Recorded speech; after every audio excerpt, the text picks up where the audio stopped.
Fis kabar Kak bosku? Oke, ketemu lagi nih bahas Barcelona yang akan main lawan Atletico Madrid nanti malam di lanjutan La Liga Jornada ke-30. Atletico Madrid minggu ini kita ketemu sampai hmm, dua, dua kali, tiga kali. Satu La Liga, dua Liga Champions di babak 8 besar. Jadi kemungkinan besar ini bakal jadi minggu-minggu yang sibuk untuk Barcelona, apalagi lawannya ATM itu sangat sulit. Apalagi beberapa pemainnya kita itu Rapinya, De Jong juga masih cedera. Oke, kita update dulu apa-apa saja yang terjadi di Barcelona selama jeda internasional. Yang pertama, Rapinya cedera.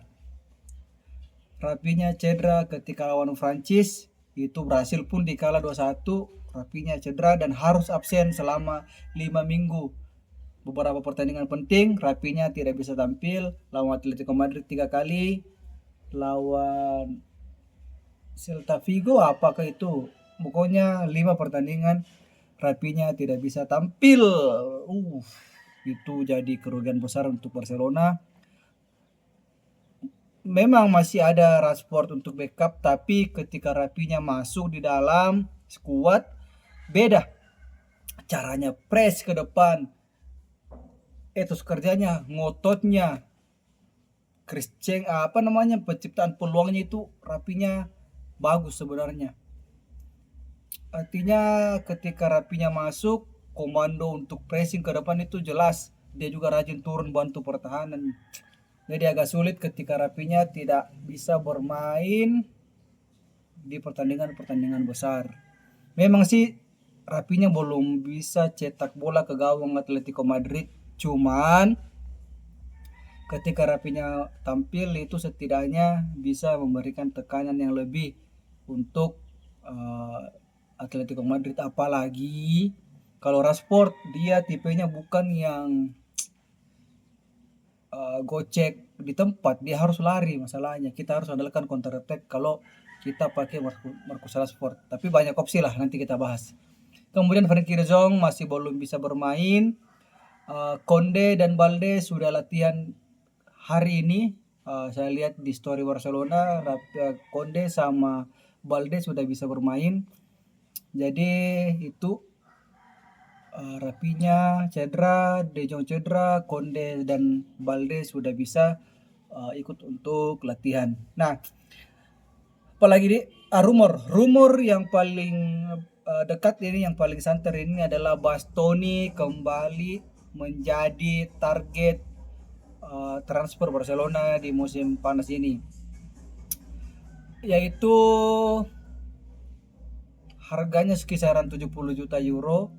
Bastoni rencana akan mendarat ke Camp Nou, menjadi transfer yang paling besar rumornya. Bahkan Fabrizio Romano juga sudah memberitakan kemungkinan untuk Bastoni pergi ke Barcelona.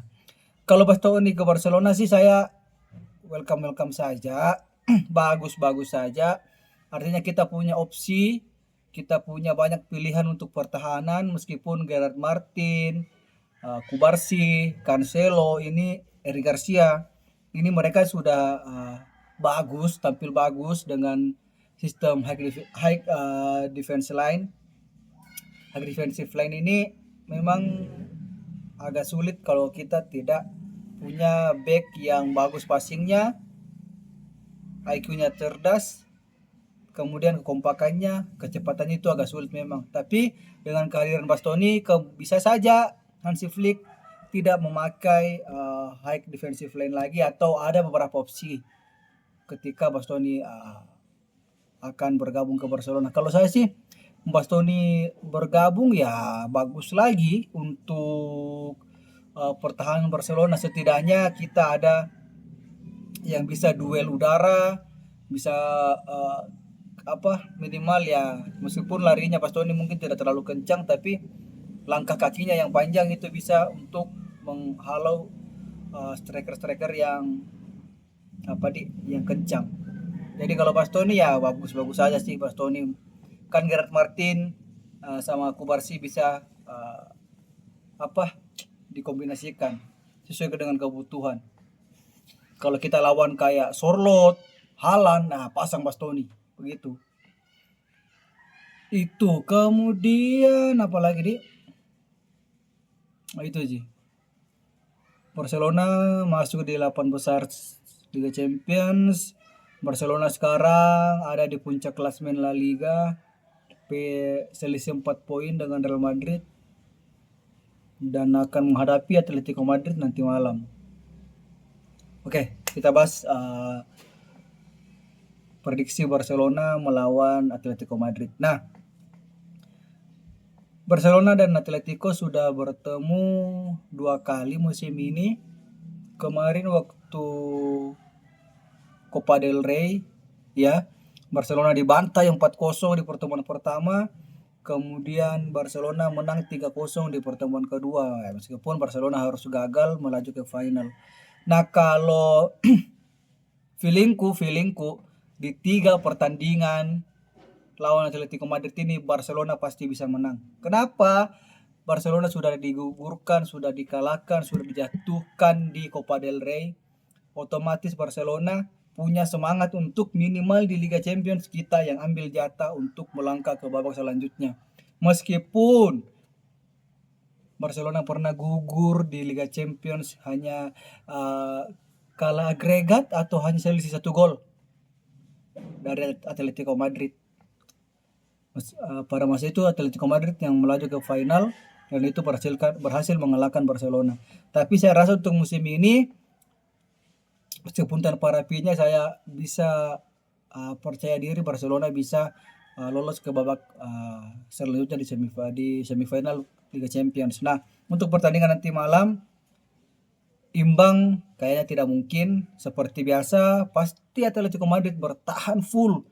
Ini bukan Newcastle yang berani keluar. Ini pasti Atletico Madrid bertahan full. 4-4-1 di depan itu mungkin sisa Julian Alvarez. Yang bertahan itu Alex Baena, Koke, Molina, siapa lagi? Pokoknya semua itu gelandangnya bertahan turun. Nah, baru ketemu 4 stoppernya. Norman, biasa juga Lenglet. Susah memang. Jadi Barcelona harus cepat mencetak bola supaya Atletico Madrid juga ada keinginan untuk menyerang. Intinya kalau kita lawan low block, cetaki cepat. Cetaki 5 menit, 15 menit, 10 menit pertama cetaki cepat supaya dia juga merasa harus kau menyerang ini. Begitu. Kalau menit ke-30 belum dicetaki, enak mereka itu. Sisa serang balik ya yang diantisipasi Barcelona itu gampang sih. Simone, kemudian dia pasti switching bola pergi di kiri, di situ ada siapa lagi namanya ini? Molina siapa? Yang bek kiri sayap kiri juga kencang, itu hati-hati. Pasti di switching begitu sih caranya Atletico Madrid. Dan Barcelona kalau mau menang itu ya seperti biasa andalkan bola mati, shooting dari jarak jauh. Kemudian Bernal nanti kalau bisa menyerang juga biarkan Pedri yang jaga keseimbangan bertahan menyerang. Nah, kita masuk ke susunan pemain. Nah, ini 11 pemain yang bakal main lawan Atletico Madrid. Penjaga gawang Joan Garcia. Sudah pasti kita pasang Joan Garcia. Kalau bukan Joan Garcia itu bahaya untuk sekarang karena serangan balik dari Atletico Madrid itu kadang 1 lawan 1. Nah, Joan Garcia ketika refleksnya bagus, ketika harinya bagus, biar 1 lawan 1 itu bisa diantisipasi. Kemudian pertahanan, kalau saya minta tolong pasang Gerard Martin dan Pau Kubarsi. Gerard Martin halawannya bagus, passingnya bagus, kadang buat assist, kemudian duel udaranya bagus. Gerard Martin geser ke kiri juga bagus. Jadi Gerard Martin harus main starter nanti malam. Kemudian Kubarsi sudah pasti menjadi tandemnya di kanan. Kalau bisa Konde ya mainkan Konde, di kiri please jangan Balde dulu, pasang dulu Joan Cancelo. Kita pasang Joan Cancelo di kanan, Konde kalau sudah bisa Konde, atau setidaknya Eric Garcia. Eric Garcia di pertandingan terakhir memang agak kurang di bek kanan, tapi saya rasa sudah bisa on fire ketika sudah jeda internasional, fisik sudah bagus, itu bisa pasang Eric Garcia. Tapi kalau Konde juga bagus sih Konde. Kemudian di tengah pasang langsung Bernal dengan Pedri. Karena De Jong belum bisa main, pasang Bernal dengan Pedri. Semoga dua pemain ini bisa saling membantu. Otomatis Pedri akan dikunci, kan masih ada Bernal. Bernal kan juga kayak dibilang, masih muda, tidak ada apa-apanya, itu yang bahaya. Buktinya Bernal bisa cetak 2 gol lawan Atletico Madrid kemarin, karena memang dia dianggap enteng. Di depan langsung pasang Fermin. Kemudian di sini kalau saya di kanan pasang Ronny Barhaji, di kiri Lamine Yamal, depan Lewandowski. Bisa juga Fermin di kiri, Lamine Yamal ke tengah, kemudian di kanan Ronny Barhaji. Tidak apa-apa, langsung starter Ronny Barhaji, depan Lewandowski. Jangan dulu Ferran, please. Oke, itu saja untuk prediksi ya. Barcelona pasti menang tapi tetap kebobolan. Fisika Barca. Jangan lupa subscribe bagaikan kasihan karena ini baru 20 subscribernya. Minal aidin wal faizin, mohon maaf lahir dan batin.